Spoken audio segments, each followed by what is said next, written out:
Mesdames et messieurs, bienvenue et merci de choisir la télévision Isanganiro pour vous informer. Voici le sommaire de ce journal. Le parti Radebou trouve que l'espace politique qui prévaut en cette période est satisfaisant. Et Jean de Dieu Moutawadzi le dit au moment où ça fait 3 ans déjà qu'il s'est tenu les élections de 2020. Et vous allez le suivre dans ce journal. L'association des propriétaires des parcelles dans le site Kizingwe Bihara, APTKB, invite chaque propriétaire en ordre avec l'association de passer à son bureau pour récupérer les documents de non-redevabilité. Voilà pour l'essentiel de ce journal. À tout de suite, les détails.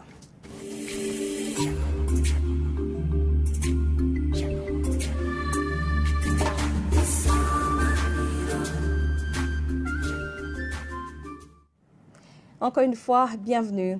Le parti Radebou trouve que l'espace politique qui prévaut actuellement n'est pas verrouillé. C'est à peu près 3 ans après la tenue des élections de 2020. Jean de Dieu Moutawadzi, président de ce parti, estime que cet espace est caractérisé en ces jours par des activités de renouvellement des activités de ce parti. Suivez Jean de Dieu Moutawadzi, le président du parti Radebou. Les partis politiques, c'est comme les confessions religieuses. Alors, les militants, c'est comme les chrétiens. Des fois, nous mettons tout en œuvre pour qu'ils restent en croissance, mais il y en a qui quittent nos différents partis pour adhérer ailleurs, parce qu'il n'y a pas une soudure.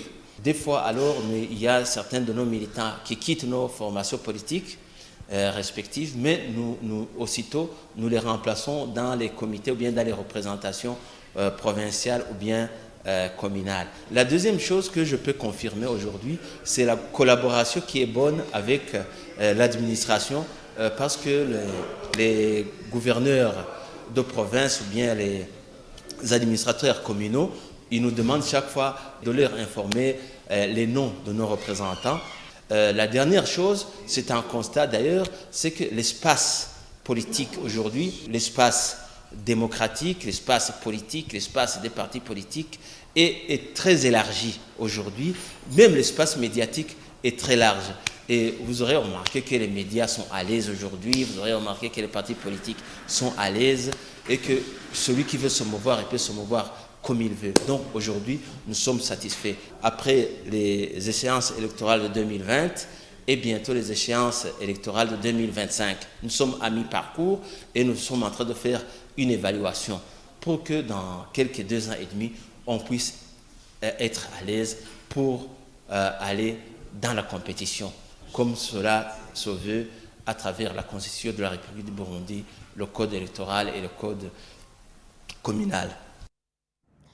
Promouvoir les connaissances en matière de protection sociale au Burundi est la plus-value attendue dans l'atelier de renforcement de capacités organisé depuis ce mardi dans le cadre du programme de l'Organisation internationale du travail sur la mise en place du socle de protection sociale pour tous.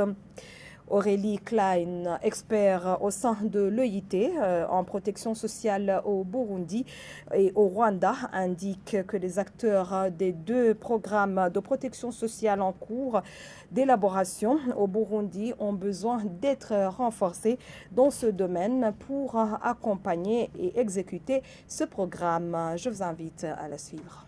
La formation est organisée dans le cadre de notre programme sur la mise en place de socles de protection sociale pour tous au Burundi. Et donc, sa valeur ajoutée, c'est de réunir tous les acteurs de la protection sociale du secteur de la santé pour discuter de ce qui est la protection sociale en santé, avoir une meilleure compréhension et aussi contribuer aux différents travaux qui sont en cours, notamment sur la révision de la politique nationale de la protection sociale et le développement de la stratégie de financement. Et donc, on espère qu'après les 3 jours, on aura collecté des idées pour la mise en œuvre de ces documents très importants. Donc, la protection sociale, c'est très important pour le BIT, parce que le BIT, il travaille sur le travail décent, qui a 4 piliers. Donc, un pilier, c'est la création de l'emploi. Il y a le pilier sur les droits au travail. Il y a le pilier sur le dialogue social et il y a le pilier sur la protection sociale. Donc, le BIT, il a des standards internationaux qui donnent des garanties minimums et qui donnent des principes directeurs pour la mise en place de la protection sociale. Et à travers notre formation, nous allons promouvoir ces standards et ainsi contribuer à une amélioration de la protection sociale au Burundi. Et oui, vous êtes bien sûr à Isanganiro, ce journal continue. Les investisseurs dans le secteur agroalimentaire vont bénéficier bientôt de crédits. Cela ressort du partenariat entre la Banque nationale pour le développement économique BNDE et le Fonds d'impulsion de garantie et accompagnement FIGA ce mercredi. Edouard Normand Bigendako, administrateur directeur général de la BNDE, précise que le taux d'intérêt ne dépassera pas 8% du crédit contracté. De son côté, Olga Gloria Nyamundu, directrice du fonds FIGA, explique que les critères d'éligibilité est d'avoir un terrain de moins 2 hectares. Le point avec notre confrère Omer Douayo.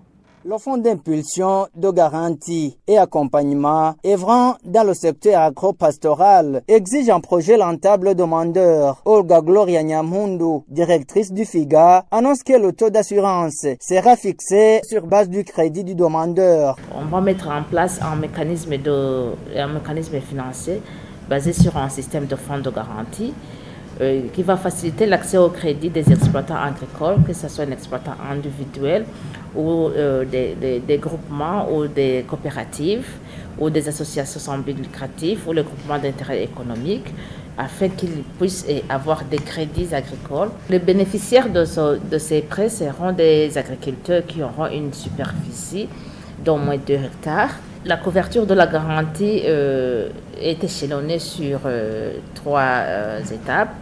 C'est-à-dire que de 1 million à 10 millions, on va couvrir le risque à 80%. Et de 10 millions à 100 millions, on va couvrir le risque à 60%. De 100 millions à 300 millions, on va couvrir le risque à 50%. Par rapport au changement climatique qui reste toujours défi à l'agriculture, la directrice explique que FIGA assurera l'accompagnement. Nous avons un volet accompagnement qui doit suivre de près le bénéficiaire du crédit, qui doit suivre de près comment le projet financé par la banque est en train d'être mis en œuvre, en collaboration alors avec l'administration locale ou avec les agronomes. Il y aura un suivi de proximité. S'il y a calamité naturelle dans une ou autre région, on le saura parce que les calamités naturelles ne se passent pas inaperçues. On va le savoir et on sera de près. Et là, avec la banque, on pourra échanger comment on va relever ou impulser cet exploitant agricole qui aura rencontré ce genre de calamité. Concernant le taux d'intérêt, Edouard Normand Bigendako, administrateur directeur de la Banque nationale pour le développement économique, affirme que ça ne dépassera pas 8%. La BNDE est habituée à financer le secteur agricole. D'après l'expérience, nous avons un taux de défaut, de défaillance qui est vraiment très minime. Ce qui veut dire que la charge liée au taux d'intérêt sera couverte par l'exploitant. C'est maximum 8%. Les bénéficiaires sont ceux qui pratiquent l'agriculture industrielle, dont le café, ceux qui pratiquent l'agriculture vivrière, à savoir le riz, le maïs et le haricot. Bref, ceux qui pratiquent l'agriculture et l'élevage moderne. Merci Omer Ndouayo pour ce reportage.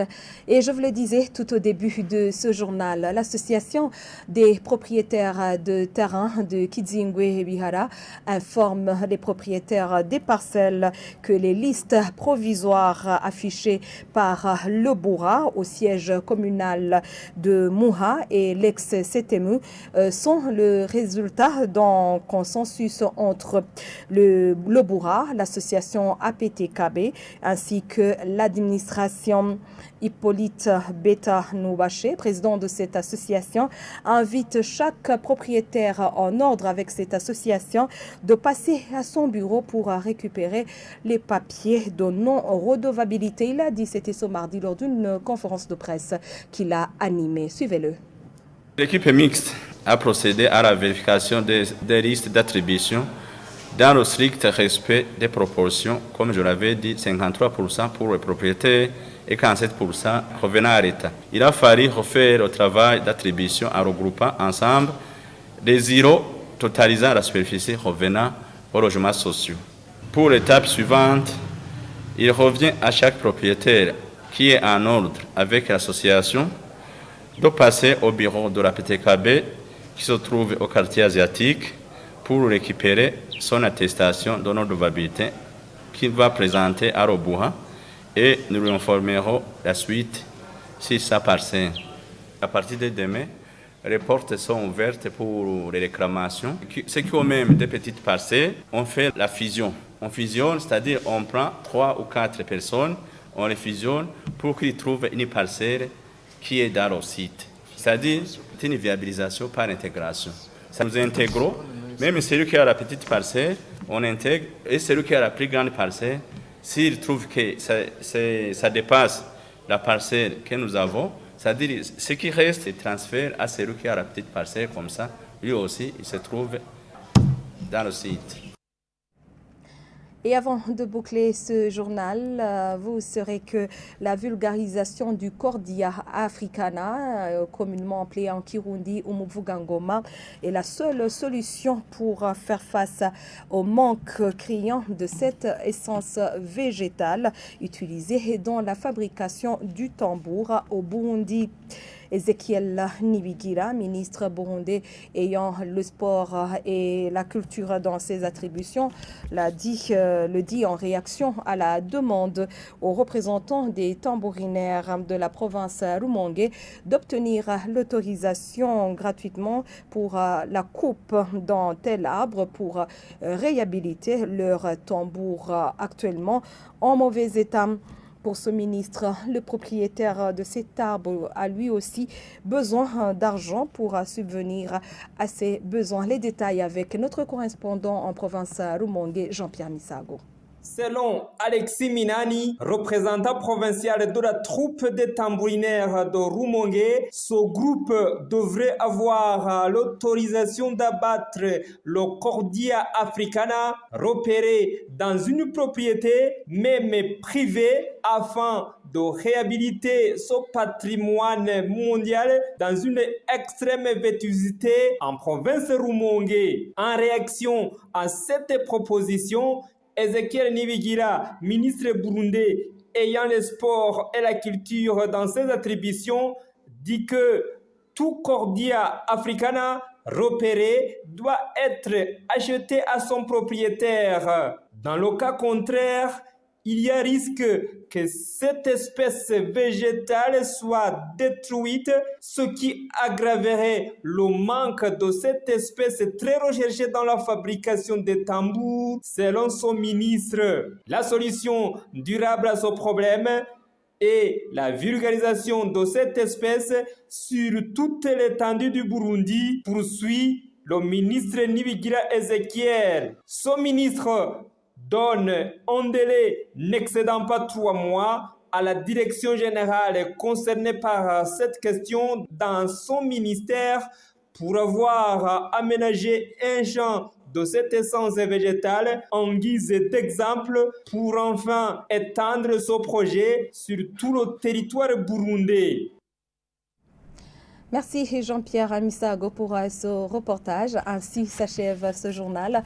Merci à toutes et à tous de l'avoir suivi. Merci à l'équipe de la rédaction Isanganiro et à l'équipe technique qui m'ont aidé à réaliser ce journal. Et ça a été un plaisir pour moi de vous présenter toutes ces 3 éditions pendant ces 3 jours successifs. Et à très bientôt. Nos programmes continuent. Merci bien.